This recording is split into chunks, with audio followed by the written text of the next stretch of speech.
Mister Dharmveer Singh Yadav ji, mister धर्म सिंह यादव जी, आप ये बताइए कि आप कांग्रेस में कब से राजनीति कर रहे हैं सर? मैं 12 अप्रैल 1988। सर, अभी तक आपने कांग्रेस में जब से आप काम कर रहे हैं, कांग्रेस के लिए क्या क्या उपलब्धियां दी अपने आपने कार्यकाल में?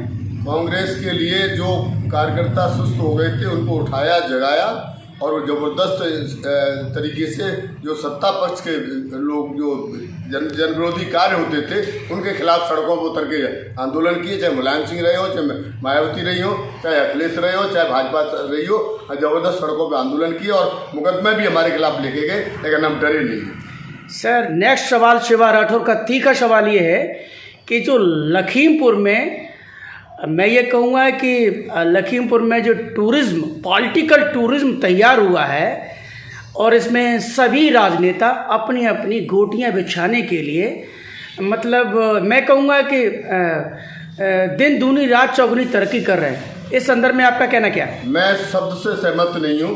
प्रियंका गांधी जी ने हाथरस से लेकर के और लखीमपुर खीरी तक जो दौड़ लगाई है, जिस तरह से लोगों के लिए लड़ाई लड़ी है, वो इतिहास गवाह है कि सड़क पे प्रियंका गांधी हैं और दूसरे जो दल हैं वो घर में बैठ करके ट्विटर पे हैंडल कर रहे हैं। सर, एक नया सवाल ये है कि क्या जो प्रियंका गांधी जी गेस्ट हाउस में वहाँ पर झाड़ू लगा रही थी, आपको लगता है कि वो अपने घर में कभी झाड़ू लगाती होंगी? झाड़ू लगाना प्रतीक है महिला वर्ग का और सफाई कर्मचारियों का कि वो देश की जो साफ सुथरा रखते हैं, और उनका अपमान कर रहा है योगी यहाँ पर कि ये कहता है कि सब उनके हाथ में झाड़ू आ गई। ये प्रतीक है, मैं प्रतीक समझूं या पॉलिटिकल स्टंट? नो पॉलिटिकल, कभी पॉलिटिक्स नहीं की प्रियंका गांधी ने।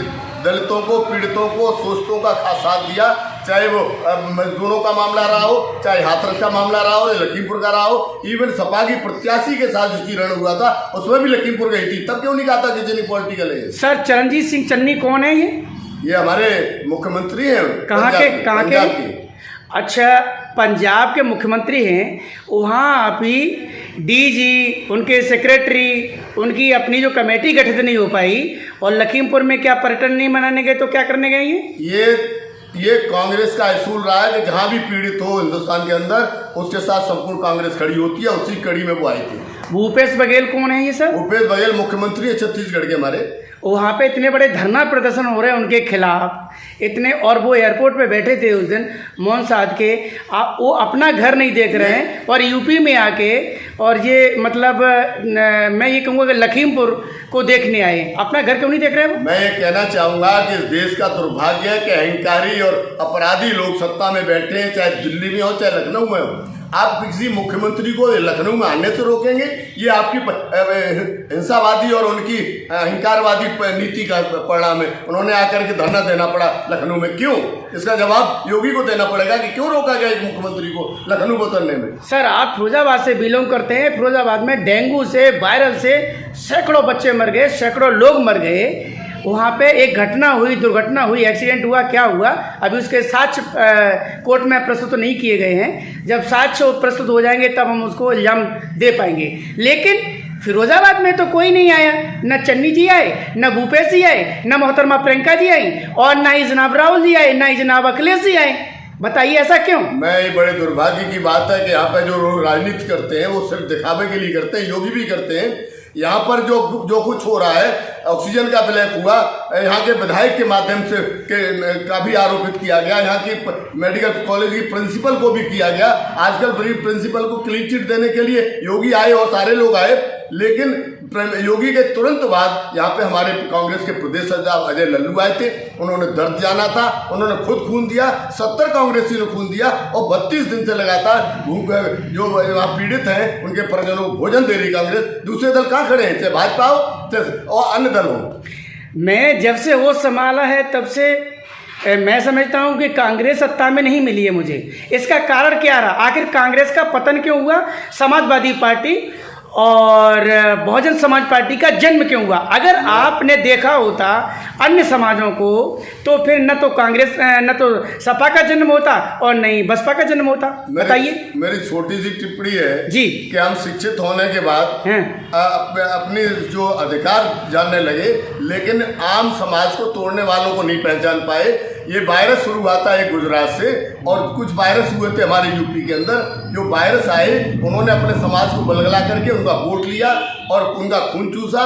खून चूसने के बाद आज वो इतने भारी मोटे हो गए कि हिलडुल नहीं पा रहे, इसलिए वो माइनस हो रहे हैं। ये वायरस माइनस हो रहा है, और हिंसा और नफरत का वायरस गुजरात से चला था। उसने नोटबंदी के माध्यम से और ऑक्सीजन ब्लैक के माध्यम से अपने लोगों को मजबूत किया है। जब पूरी इंडिया में उन्होंने कार्यालय बना दिए, इसीलिए अब वो भी वायरस मोटा हो गया है, वो भी अब बिल्कुल बेकार हो गया है। अब कांग्रेसी को ही फिर से लोगों ने पहचाना है कि कांग्रेस ने दिया और इसने विकास किया और मोदी ने बर्बाद किया, विनाश किया। सर पॉइंट टू पॉइंट बताइए कि जो कांग्रेस जिनको 3 काले कानून बताती है, वो किसानों के जो कानून है वो 1 to 1 बताइए मुझे एक एक करके कि और संक्षिप्त में 30 सेकंड में कि कौन कौन से वो 3 काले कानून है जिसको कांग्रेस लाइक नहीं करती है।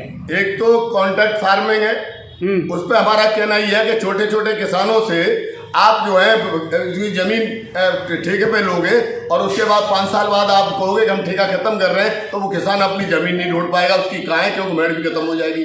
दूसरा ये है कि उन्होंने कॉन्ट्रैक्ट फार्मिंग के साथ साथ ये अनलिमिटेड होल्ड करने का प्रॉपर्टी का कर दिया है। एसेंशियल कमोडिटी एक्ट को कमजोर कर दिया है कि कितना ही भंडार कर सकते हो। तो पूंजीपति अडानी अंबानी के लिए कानून बना है। और दूसरी बात है तीसरा है एमएसपी पर किसान सिर्फ ये कहता है कि हमारी एमएसपी पर कोई खरीद ना करे, उसके खिलाफ कानून बनाना चाहिए। इसमें क्या दिक्कत है इस मोदी को, क्या क्यों नहीं करना चाहता? क्योंकि वो अडानी अंबानी को जेल जाना पड़ेगा, इसलिए नहीं बनाना चाहता। मोदी पूरी तरह से अडानी अंबानी के लिए कानून बनाते, पूंजीपतियों ने बना रहे, आम किसान का शोषण कर रहे हैं, लूट रहे हैं और किसानों की हत्याएं करा रहे हैं। अगर मुंह खोलोगे तो कुचल दिए जाओगे। जब आप गृह मंत्री हमारे और गृह राज्य मंत्री ये तड़ी पार है, ये आज सत्ता में बैठे, क्या इनसे उम्मीद कानून की व्यवस्था उम्मीद की जा सकती है? नहीं की जा सकती। सर एक बात बताइए, जब चुनाव के 4 दिन रह जाते हैं तो चाहे सपा हो, चाहे कांग्रेस हो, चाहे बसपा हो, चाहे भाजपा हो, कोई भी पार्टी हो भारत की, इनको सबको अपनी अपनी दुकान चलाने के लिए ढीले कुर्ते और जुमलेबाजी क्यों नजर आती है? ये 4.5 साल कहाँ रहते हैं? महंगाई, बेरोजगारी और किसानों के मुद्दे 4.5 साल तक तो ट्विटर हैंडल गिरते हैं। ये तो एसी से बाहर नहीं निकलते सर। अब जब जाए ना कि हम जब गायब हो रहे हैं, हमारी अस्तित्व खत्म हो रहा है, तब आपको और सबको ये लगता है कि हम के ये किसान दुखी हैं, महंगाई है, सिलेंडर है, पेट्रोल है, डीजल है, हाय हाय वाई क्यों? मैं ये कहना चाहूँगा कि किसान के मुद्दे पर सबसे पहले 14 में ही लड़ी थी लड़ाई राहुल गांधी ने, कि जब हमारा जो सर्किल रेट का 4 गुना नहीं दे रहे थे तब हम लड़े। तब अखिलेश यादव ने यहाँ जो गंगा जल लाने के नाम पर जो नहर खोदी थी, उसमें 4 गुने के सर्किल रेट के लिए लड़ाई लड़नी पड़ी किसान को, और जो उनके साथ रहे उनको 1 गुना मिला। आज भी वो लड़ रहे हैं। कांग्रेस तो 14 से लेकर लगातार लड़ रही है, चाहे कोरोना के काल में रहे हो, चाहे अभी हाथरस मामला रहा हो, चाहे लखीमपुर खीरी रहा हो, कांग्रेस हमेशा सड़क पर ही है। दूसरों के बालों के पास सवाल उन पर करिए कि आखिर क्या कर रहे हैं, कि डर के मारे क्यों घर में बैठे बुआ भतीजे। आई डोंट लाइक टू से any word in favour in against वो। ये वायरस है, धीरे धीरे यूपी में सब वायरस खत्म हो रहे हैं और कांग्रेस फिर से मजबूत हो रही है। सर आप इतनी बड़ी बड़ी पार्टियों को, जो 4 बार की मुख्यमंत्री रही हैं पार्टियां, उन्हें आप वायरस बता रहे हैं? मैं कह रहा हूँ 5 बार रहे हैं, चाहे भाजपा हो, चाहे सपा हो, बसपा। मुझे बता दें कि उनके द्वारा कौन सा प्रतिष्ठान यूपी के अंदर काम किया गया, बेचने के अलावा उन्होंने क्या किया, तो बता दें। Sir 2G 3G 4G Prabhakar Rao, इनके नाम सुने होंगे आपने कांग्रेस में सर। लेकिन इनके ऊपर एलिगेशन लगाने वाले बताएं कि वो चुप क्यों बैठे, क्यों नहीं कार्रवाई उनके खिलाफ? सब झूठा प्रपंच रच करके मोदी ने नाश कर दिया देश का, प्रदेश का। और अब आज क्या है कि मोदी योगी की प्रशंसा करते हैं, योगी मोदी की करते हैं। लखीमपुर खीरी के बाद अमृत महोत्सव के नाम पर ये जश्न मना रहे थे। पुलवामा की घटना के बाद झांसी में जश्न मना रहे थे मोदी जी। ऐसे लोगों ने को तो भगवान कैसे करे कि आज जनता सड़कों पर पीटने लगी है। थैंक यू सर, बहुत बहुत धन्यवाद, आपने चैनल को टाइम दिया इसके लिए। Thank you sir.